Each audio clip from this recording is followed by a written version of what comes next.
গাঁজা কি আপনি রাইন্দে মাইন্দে খান নাকি? এই সর্বনাশ কইরেছে রে। বারবার খালি মুখ দিয়ে সত্যি কথাটাই বার হয়ে যায়।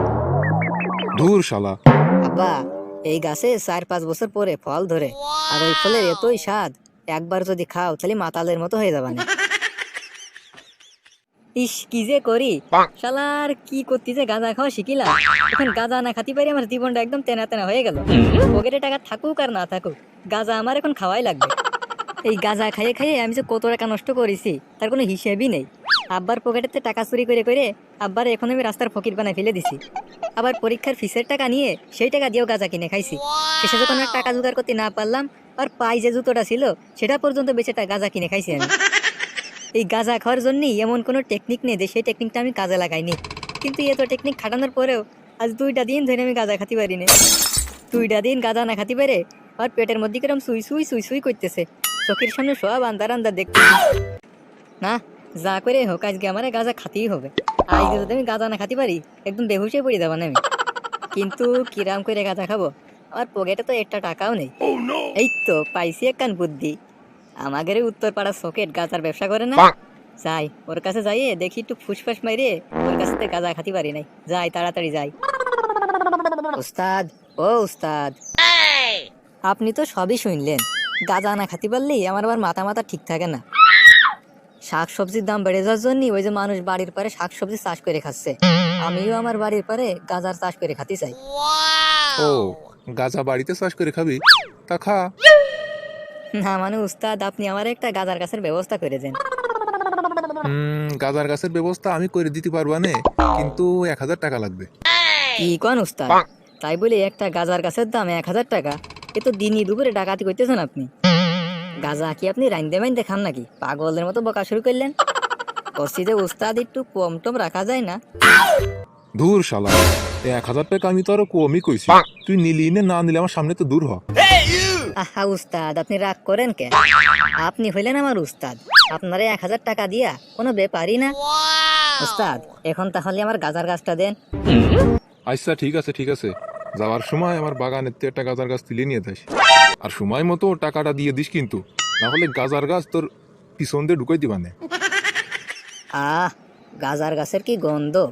গন্ধটা শুকিয়ে আমার পিনিক লেগে যাচ্ছে। যাক, এবার আর আমার প্রতিদিন গাঁজা কিনতে হবে না নে। গাঁজার গাছের কাছে যেয়ে একটু গন্ধ শুকলিয়ে আমার পিনিক হয়ে যাবে না। যা, কথা কতি কতি বাড়ি চলে আসলাম। যাই তাড়াতাড়ি বাড়ি যাই। গাঁজার গাছ তো কিনে আনলাম, কিন্তু গাছটা লাগাবো কোনে? এরম জায়গায় লাগাতে হবে যাতে কেউ টের না পায়। কেউ যদি টের পায় পুলিশকে কয়ে দেয়, তাহলে কমপক্ষে 5 বছরের জেল হবে না আমার।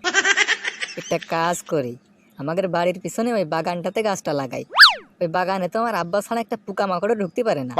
ওই বাগানে লাগালি মানুষ তো দূরের কথা, একটা উই পোকায়ও খবর পাবে না যে আমি গাঁজার গাছ লাগাইছি বাগানে। আর আব্বা তো গাঁজার গাছ চেনে না। যদি আমার কাছে শুনে দেয় এটা কিসির গাছ, শাক পাশ বুঝে দিবা না আব্বারে। এখন তাড়াতাড়ি যাই, আব্বা বাড়ি চলে আসার আগে গাঁজার গাছটা বাড়ির পিছনে লাগাই তো আসি। ক্যারে বিস্কুট, আমাদের বাড়ির পিছনের বাগানে একটা নতুন গাছ দেখলাম। গন্ধে বাগানে যাওয়া যাচ্ছে না। আমার জীবনেও তো কোনোদিন এই গাছ আমি দেখিনি রে। এই রে, আব্বা আবার কি ওই গাছ দেখে ফেললো নাকি? যাই হোক, ওই গাছ যে আমি লাগাইছি আর ওইটাতে গাজার গাছ, এটা আব্বারে কোয়া যাবে না। আব্বা যদি জানে যে ওইটা গাজার গাছ, ওই গাজার গাছ ভেঙে আমার পিছন দিয়ে একদম ঢুকাই দেবে না। করছি যে আব্বা, তুমি কোন গাছের কথা করছো? আমি তো কোনো গাছ মাছ লাগাইনি। ও, তুই জানিস নে? আচ্ছা ঠিক আছে, ওই গাছটা তাহলে আমি এখনই কাইটে ফেলে দিচ্ছি যাই। এই রে, এবারই সর্বনাশ করেছে। আব্বা যদি এখন ওই গাজার গাছ কাইটে ফেলে দেয়, তাহলে প্রতিদিন আমি কিরাম করে গাজার পিনিক নিবানে। ওই গাছটা যে আমি লাগাইছি সেটা এখন কইয়ে দিই, পরে যা হওয়ার হবে না। আচ্ছা আব্বা, তুমি কোন গাছের কথা বলছো একটু ভালো করে কও তো। ওই যে আমাদের বাগানে আম গাছের নিচে লাগানো না, ওই গাছটার কথা করছি আমি। ও আব্বা, তুমি ওই গাছের কথা করছো? ওই গাছ তো আমিই লাগাইলাম। তুমি একটু ভালো করে কবা তো যে ওই গাছের কথা করছো। এই বিস্কুট, তুই সত্যিকারে কদিনই এই গাছ তুই কোনে পালি? আমার বাবা আর জন্মেও তো আমি এই গাছ দেখিনি। আর এই গাছের কাছে গেলি মাথার মধ্যে কিরম করে যেন ঘুরে ওঠে। এ মাথা তো ঘুরে উঠবে। এটা কি আর দেশি গাছ? এটা হলো গাজার গাছ। আব্বা, এইটা কি আর দেশি গাছ? এই গাছ সব জায়গায় পাওয়া যায় না, এই জন্য হয়তো তুমি দেখোনি। আমার এক বন্ধু বিদেশ থেকে আইনে দিয়েছে আমার।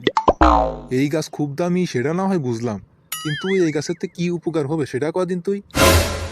ওই গাছে যে কি উপকার হবে সত্যিটা যদি তোমারে কইয়ে দিই, তাহলে ওই গাছটাও কাটবানে, সাথে আমার গলাও কাটবানে। আব্বা, এই গাছে 4-5 বছর পরে ফল ধরে, আর ওই ফলের এতই স্বাদ, একবার যদি খাও তাহলে মাতালের মতো হয়ে যাবানে। কিরে তুই কি কোষ, মাতালের মতো হয়ে যাবা না মানে? ই সর্বনাশ করেছে রে, বারবার খালি মুখ দিয়ে সত্যি কথাটাই বার হয়ে যায়। ইয়া মানে আব্বা, এই ফলটা এতই স্বাদ যে একবার খালি বারবার খাতি মনে চাই, তাই আর কি করলাম যে মাতালের মতো হয়ে যাবানে। ও এইবার বুঝলাম। আচ্ছা, ওই গাছ যেখানে এতই দামি, তাহলে আজকের থেকে ওই গাছটা আমি পাহারা দিবানে। আব্বা, ভালো করে পাহারা দিবা। ওই গাছ মানুষ নিয়ে এত দূরের কথা, চোখেও যেন না দেখতে পারে। যাক, আব্বারে তো তাহলে সেই বুকা বানালাম। এরপর থেকে প্রতিদিন গাজার ভরপুর পিনিক হবে। আহা।